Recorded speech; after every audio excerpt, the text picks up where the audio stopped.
Ողջույն, եթերում լույս հաղորդաշարն է։ Այս հաղորդմանը ևս անդրադառնալու ենք և խոսելու ենք քրիստոնեական արժեհամակարգի մասին։ Քրիստոնեական արժեհամակարգի միջոցով մենք զրուցելու ենք, խոսելու ենք այն բոլոր հետաքրքրող թեմաների մասին, որոնց շնորհիվ ձեր կյանքում լույս կարդնանա։ Եթերում լույսն է։ Իսկ հաղորդաշարի այս թողարկմանը մենք հյուրընկալել ենք մեքսիկաբնակ հայ բլոգեր Անի Ագիլարին։ Ողջույն բոլորին, ես Անին եմ և բնակվում եմ Մեքսիկայում, շատ ուրախ եմ օրհնված եմ լինել այս հաղորդման հյուր և մաքսիմալ անկեղծությամբ կպատասխանեմ մի քանի հարցերի։ Ողջույն սիրելի Անի, նախ անչափ շնորհակալ ենք, որ չմերժեցիք հաղորդման հրավերը, և առաջին հարցը, որ կցանկանամ տալ ձեզ, հետևյալն է։ Բոլոր մարդիկ էլ իրենց կյանքում ունեն դժվար պահեր, և ես գիտեմ, որ դուք ևս ունեցել եք ձեր կյանքում դժվար պահեր և դժվար օրեր։ Որ խնդրեմ մեզ կասեք, թե դժվար պահերին և դժվար ժամանակ որ արժեքներն են, որ ձեզ օգնել են հաղթահարել կյանքի բոլոր դժվարությունները, և կարող եք ասել, թե ինչպես եք հասկացել, որ դրանք հենց քրիստոնեական արմատներ ունեն։ Մեր կյանքի ընթացքում մենք անցնում ենք բազմաթիվ փորձությունների միջով, դժվարությունների ու այդ ընթացքում մեկ-մեկ զգում ենք մենք միայնակ և այդ ժամանակ ես միշտ Տիրոջն եմ կանչել, Աստծուն եմ հույսս դրել ու երբ որ սկսեցի Աստվածաշունչը ավելի խոր ուսումնասիրել, հասկացա, որ այդ ամեն ինչը Աստծո խոսքի մեջ է գրված ու դա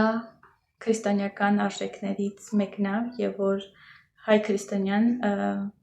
ամեն ինչից զատ և ընդհանրապես աշխարհի բոլոր քրիստոնյաները ամեն ինչից զատ նայեն միայն Աստծուն, նայեն միայն իրան, փնտրեն իր երեսը և ամեն մի դժվարություն կարող ենք հաղթահարել և որ Տիրոջը փնտրենք, Տիրոջը նայենք։ Սիրելի Անի, շնորհակալ եմ հարցին պատասխանելու համար։ Հաջորդ հարցը, որ կցանկանամ տալ ձեզ, հետևյալն է։ Ինչ եք կարծում, ինչպես կարելի է երիտասարդ սերնդին փոխանցել սեր, ներողամտություն, ազնվություն և այնպիսի քրիստոնեական արժեքներ ոչ թե բառերով, այլ ապրած կյանքով և օրինակով։ Երիտասարդ սերնդին փոխանցել սեր, ազնվություն, ներողամտություն միայն մեր օրինակով, այսինքն ապրելով նույնը և իհարկե ցույց տալով գրվածքները Սուրբ Խոսքի մեջ, միայն այդ օրինակով կարող ենք այդ ամեն ինչը կրթել, փոխանցել այս սերունդին, որ շատ դժվար ժամանակներում ենք բնակվում և գործողությամբ իհարկե խթանելով այդ ամեն ինչը, կարդալ Աստվածաշունչը, օրինակ լինելով, մենք օրինակ պետք է լինենք, այսինքն ավագ սերունդը պետք է իր գործողությամբ, իր ընթերցանությամբ, Աստծո հետ հարաբերությամբ օրինակ լինի նոր սերունդի համար։ Ինձ թվում է այդ ժամանակ իրենք կտեսնեն ու կսովորեն մեզանից։ Շնորհակալ եմ։ Իսկ Անի ջան, ինչ եք կարծում։ Ինչպես կարող է առհասարակ փոխվել հասարակության, մարդկության կյանքը, ընթացքը, քրիստոնեական արժեհամակարգը որդեգրելով և կյանքի մի մաս դարձնելով։ Այլ օրինակ Աստծո Խոսքի մեջ եղած այն արժեքները, օրինակ սերը, ազնվությունը, բարությունը, հոգատարությունը այլոց նկատմամբ, ինչ եք կարծում։ Դա որքանով կարող է հասարակության մտածելակերպը և ընթացքը փոխել։ Եվ որ մենք սկսենք ապրել Աստծո Խոսքի սիրո և ճշմարտության վրա, այլ ոչ թե միայն գաղափարախոսություններով, ինչպես որ պատասխանեցի առաջի հարցին, ապա մեր հիմքը կլինի քրիստոնեական արժեքները, այսինքն ոչ թե ասենք մենակ մենք քրիստոնյա ենք ու դրանով սահմանափակվենք, այլ քրիստոնյա լինելով ցույց տանք այն ամեն ինչ, որ գրված է Սուրբ Գրքում։ Դա կլինի հենց այն, որ չապրենք միայն գաղափարախոսություններով, այլ գործենք այն օրենսգրքով, որ Տերը թողել է մեզ և այն կանոնակարգով, որ Տերը թողել է մեզ, որը կոչվում է Աստվածաշունչ։ Իսկ ինչ եք կարծում։ Առհասարակ քրիստոնեական արժեհամակարգը սովորեցվում է, թե փոխանցվում է։ Եվ ինչպես դա կարող է տեղի ունենալ սրտից սիրտ,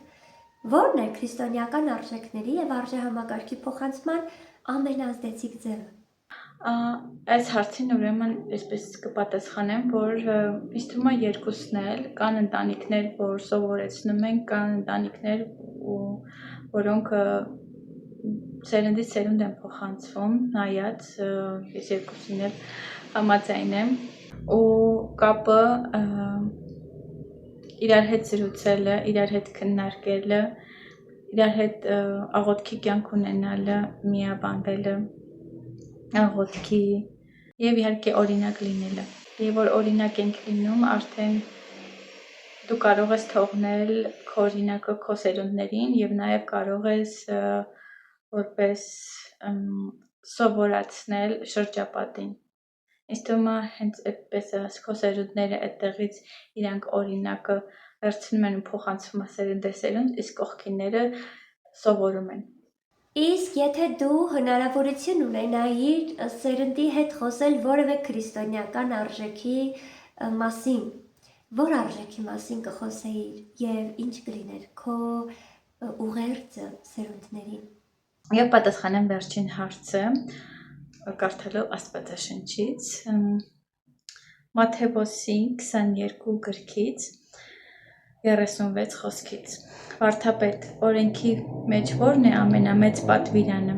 Հիսուսը նրանց ասաց. «Սիրիր քո Տեր Աստծուն քո ամբողջ սրտով, քո ամբողջ հոգով, քո ամբողջ մտքով»։ Սա է առաջին եւ ամենամեծ պատվիրանը։ Երկրորդը նման է սրան՝ սիրիր քո ընկերոջը, ինչպես ինքդ քեզ։ Այս երկու պատվիրաններից են կախված ամբողջ օրենքն ու մարգարեները։ Ահա այս պատվիրանը կթողնեի,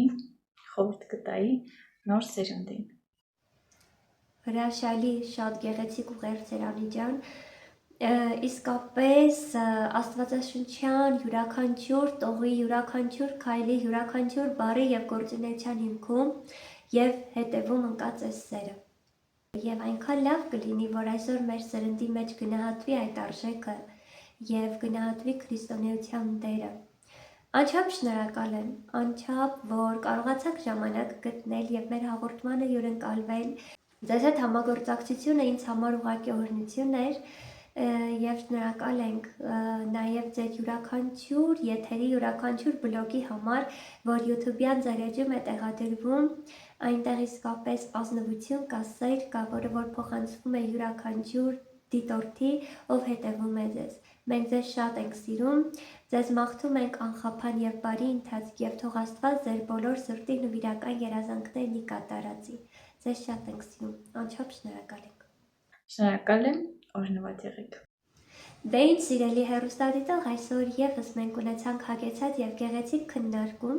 քրիստոնեական արժեքների եւ քրիստոնեական արժեհամակարգի վերաբերյալ։ Եթե ձեզ հետաքրքրում են այս թեմաները, բաժանորդագրվեք մեր YouTube-յան ալիքին, բաժանորդագրվեք մեր Facebook-յան ալիքին, բաժանորդագրվեք լույս հաղորդաշարին, որը որ մարդկանց կյանքում լույսի մի շող է։ Շնորհակալ ենք, որ դիտում եք մեզ, շնորհակալ ենք յուրաքանչյուրիդ։ Եթերում լույսն է, կհանդիպենք